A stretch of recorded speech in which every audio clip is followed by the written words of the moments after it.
तो career counselling में जो हमारा रोल है, जो फैसिलिटेटर का रोल ये है कि he is gonna identify and he is gonna assist you in focusing on your strengths and your goals. अच्छा, आप कहते हैं सर हमें तो वो स्ट्रेंथ का पता ही नहीं है सर, वो मेरे तो स्ट्रेंथ भी हैं सर, मैं तो भी फाइनल ईयर का स्टूडेंट हूँ, मैं तो भी पढ़ रही हूँ और मुझे तो अपने मैंने करियर गोल नहीं बनाए। तो हम इस पे बात कर लेते हैं कि आपने अपनी स्ट्रेंथ्स जो है उनको डिस्कवर कैसे करना है, आपकी स्ट्रेंथ्स होती कैसे हैं। एक चीज़ होती है जिसे हम बोलते हैं स्वॉट एनालिसिस।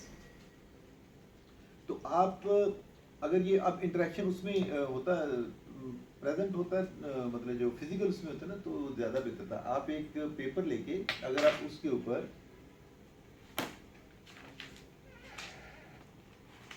स्वॉट एनालिसिस ये है कि आप इसी के ऊपर चार जो है वो बनाते हैं, मुझे आप इसी के ऊपर चार खाने बनाते हैं। आप अपनी स्ट्रेंथ लिखते हैं, आप वीकनेसेस लिखते हैं, आप अपॉर्चुनिटीज लिखते हैं, आप उसमें थ्रेट्स लिखते हैं। चार ये तो आपको बनाना नजर आए। अब ये आपने देखना है कि मैं what's ever speciality, what's ever career I am gonna opt, उसमें मेरी स्ट्रेंथ्स क्या है, लेकिन उसमें मेरी वीकनेसेस क्या है, उसमें मेरे पास अपॉर्चुनिटीज क्या हैं। स्वॉट एनालिसिस का ना SWOT, O stands for opportunities, लेकिन इसमें मेरे थ्रेट्स भी हैं। मसलन मेरी स्ट्रेंथ एक में ये है कि सर मैं ना बड़ी अच्छी जो ना नॉट्स वगैरह धागे से मैं बहुत अच्छा खेल लेता, तो मुझे ये पता है कि जब अगर मैं सर्जन बन गया ना तो मेरी ये स्किल जो ना मुझे इसमें हेल्प करेगी। ये तो स्ट्रेंथ होगी ना आपकी कि आपके पास स्किल्स हैं कि आपको नॉट करना, आपको प्रोसीजर करना था। लेकिन सर एक प्रॉब्लम है, मैं ज़्यादा देर खड़ा नहीं रह सकता, मैं खड़ा होता मैं थक जाता हूँ। एक काम को मैं ज़्यादा देर जी लगा के कर नहीं सकता। अपॉर्चुनिटी क्या है? सर मैं ये फ़लाँ स्पेशलिटी इसलिए लेना चाह रहा हूँ कि सर मेरा जो वहाँ मेरे इलाके में जो हॉस्पिटल बना ना, वहाँ पे अभी इसकी सीट कोई भी नहीं है, वहाँ पे इस पर किसी ने अभी कोई स्पेशलिस्ट आया नहीं, तो मैं ये स्पेशलिटी में इसलिए जाना चाहता हूँ, वहाँ मेरी चांस। थ्रेट क्या है? सर गवर्नमेंट का हॉस्पिटल है, पता नहीं वहाँ सीट आती ही नहीं आती, मुझे अपना ही बिजनेस जाना स्टार्ट करना पड़ेगा। लेकिन सर आपको पता है मैं अपने अब्बा से तो पैसे लूँगा नहीं, मुझे तो उनसे पैसे लेते शर्म आती है। तो this is how you calculate, फिर आप इसका रिस्क बेनिफिट रेशो बनाते हैं। आप एक तरह जो भी आप चूज करने जा रहे हैं, आप इसमें ये रिस्क हो सकते हैं, ये मुझे इसके बेनिफिट्स हो सकते हैं, और फिर आप इसे इवेल्युएट करते हैं। This is how you go for it. जहाँ इस तरह से आप उसे जब स्पेशलिटी ले अरेंज करें, एक एस्पेक्ट उसका ये है, लेकिन सिर्फ स्वॉट एनालिसिस तो नहीं होगा, सिर्फ जो है ये रिस्क बेनिफिट रेशियोस नहीं होगा, ये मल्टीफैक्टोरियल है। आगे चलते हैं और देखते हैं पर्सन स्ट्रेंथ्स इसमें आपको क्या क्या जो है वो नजर आई। हम इन दो पे बात कर लेते हैं आज कि व्हाट आर दो strengths and what must be your goals. और अगर ये स्ट्रेंथ्स अभी तक आपने नहीं देखी तो आप इसको जो है इन स्ट्रेंथ्स को अपने ढूंढना शुरू कीजिए, इनको देखिए, और फिर अगर ये नहीं है, इसमें कुछ वीकनेस है, तो फिर आप इसमें उन स्ट्रेंथ्स को कैसे मजीद कैसे शाइन कर सकते हो। जो किसी भी करियर में स्पेशलिटी को चूज करते वक्त, उस्मा रियाज आपका सवाल है आगे क्या करना चाहिए, यहाँ से गौर से सुनिए। कामरान आपने पूछा था किस स्पेशलिटी में जाएं। आर्मी जाएंगे, आर्मी को हम बाद में लेंगे, लेकिन यहाँ देखिएगा। और हंजला आप भी इसमें देख लीजिए, इरफान आपके, और बाकी सब के लिए जनरलाइज तो है ही, लेकिन जिनका प्रैक्टिकल क्वेश्चन था उसका मैं बताता हूँ कि कैसे आगे क्या करना। अब अपना एप्टीट्यूड देखिए,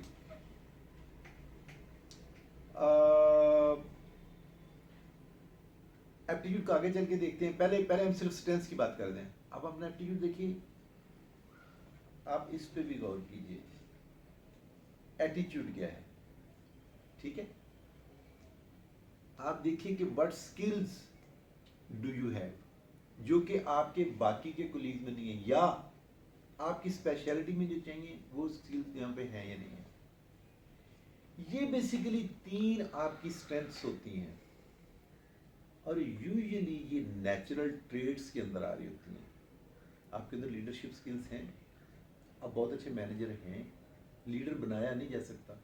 एटीट्यूड से आप जो ना, आपका एटीट्यूड जो ऐसा है, मैं आगे चल के आपके साथ शेयर करूँगा कि एटीट्यूड क्या है। उसने कहा कि आदत ही बना ली है तुमने तो मुनीर अपनी, आगे शेर आता होगा।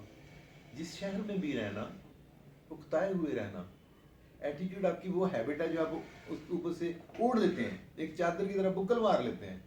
This is your attitude. Aptitude क्या है? कुदरत ने मुझे कुछ जो है सलाहियतें मेरे अंदर रखी हैं कि ये वो नेचुरली मैं वो करने में बहुत अच्छा हूँ, मैं बातचीत करने में बहुत अच्छा हूँ। लेकिन अगर आप मुझे कहते हैं कि सर जी खड़े होके ना ये आपने काटना भी है टिश्यू, और आपने जो है ना इसको बाद में टाँके भी लगाना, मैं कहता हूँ यार मेरा ना हाथ उतना जो है ना ग्रास मूवमेंट ही है, लेकिन मैं फाइन मूवमेंट्स नहीं कर सकता सही। तो क्या है, मेरा एप्टीट्यूड जो है ऐसे काम के लिए है जिसमें परफॉर्म नहीं मुझे करना पड़ता। मैं बोल बहुत अच्छा लेता हूँ, मैं लिख बहुत अच्छा लेता हूँ। तो मेरी स्पेशलिटी जो हो सकता है कि मेडिकल एजुकेशन की ज़्यादा अच्छी हो सकता है मेडिसिन में ज़्यादा, मैं सोच बहुत अच्छा लेता हूँ, मैं चीज़ों की एक लिंकेज बहुत अच्छा बना लेता हूँ। तो वहाँ आपका जो है, आपका एप्टीट्यूड आपको ये बता रहा है कि परहैप्स जहाँ परफॉर्म करना है, जैसे यहाँ किसी ने नाम लिया आर्थोपेडिक में जाना चाह रहा हूँ, मैं सर्जरी में, लेकिन अगर आप खड़े होकर काम करने की मत, आप कहते हो सर मैं ब्लड देखता हूँ ना तो मुझे कुछ होता है, यहाँ मेरा दिल डूबना शुरू, तो परहैप्स आपका एप्टीट्यूड वो सर्जरी वाला नहीं है। आप किसी चीज़ को आप उसके पीछे पड़े, आप कहते हैं सर मैं उसको बिल्कुल सारे का सारा, जब तक मैं उसकी फिजियोलॉजी जब तक मैं उसके पीछे पैथोलॉजी की चल रही है, जब तक उसको देख के कंक्लूड नहीं ना कर लेता, उस वक्त तक मैं उसकी जान नहीं छोड़ता। तो परहैप्स आप जो है you can be very good physician. और एप्टीट्यूड या एटीट्यूड का बताया सर, मैं सर जाना तो चाहती हूँ गायनी में, लेकिन सर आपको पता है ये जो मरीज आ जाते हैं ना, ये जब बोल जाते हैं सर, ये चिड़चिड़ बहुत कर, सर ये दिमाग बड़ा खाते हैं। तो मेरा तो सर टेम्परामेंट नहीं है, मैंने सर ज़्यादा कोई बात करे तो मैं तो दूसरे तीसरे मिनट बाद उसे निकाल देती हूँ। अच्छा, तो आप करना क्या चाहती हैं? सर करना तो मैं गायनी चाहती थी, लेकिन सर मुझे पता चला है कि मैंने अब नोट किया है ओपीडी में, जब मैं गई हूँ ना, रोटेशन पे भी जब गई थी, तो मैं आपका एप्टीट्यूड जो है जब उनके साथ नहीं है बातचीत का, आप उसे आगे लेके नहीं चल सकते हो, परहैप्स यहाँ आपको काउंसलिंग की ज़रूरत है। फिर आप क्या कर सकते हो? आप फिर सर, लेकिन मैंने एक बार नोट किया बच्चों के साथ ना, मैं सर जब खेलती हूँ बात करती हूँ ना, तो मैं बिल्कुल बच्चा बन जाती हूँ, और बच्चे मेरे से बड़े खुश रहते हैं।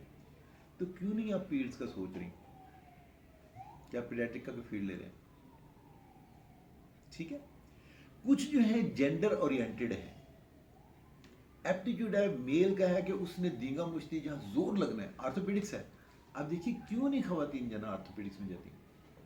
मैं मैक्सिलोफेशियल सर्जरी में था, तो I was teacher over there, तो मैंने एक दो बच्चे से कहा, तो उन्होंने कहा सर इसमें जो फ्रैक्चर को रिड्यूस करने के लिए जितना जोर लगाना पड़ता ना, आप देखिए सर मैं तो दुबली पतली से मैं तो वो नहीं लगा सकती। तो फीमेल होने की वजह से उन्होंने वो छोड़ दिया। तो ये बेसिकली आप, अच्छा लेकिन हैविंग सेड दैट, अब इसमें बहुत ज़्यादा फीमेल्स भी आ रही हैं, तो आप कहते हैं नहीं सर आर्थोपेडिक्स में शायद मैं नहीं जा सकती, लेकिन ये वाला जो है मैक्सिलोफेशियल वाला जो ओरल सर्जरी, ये तो मैं कर सकती हूँ।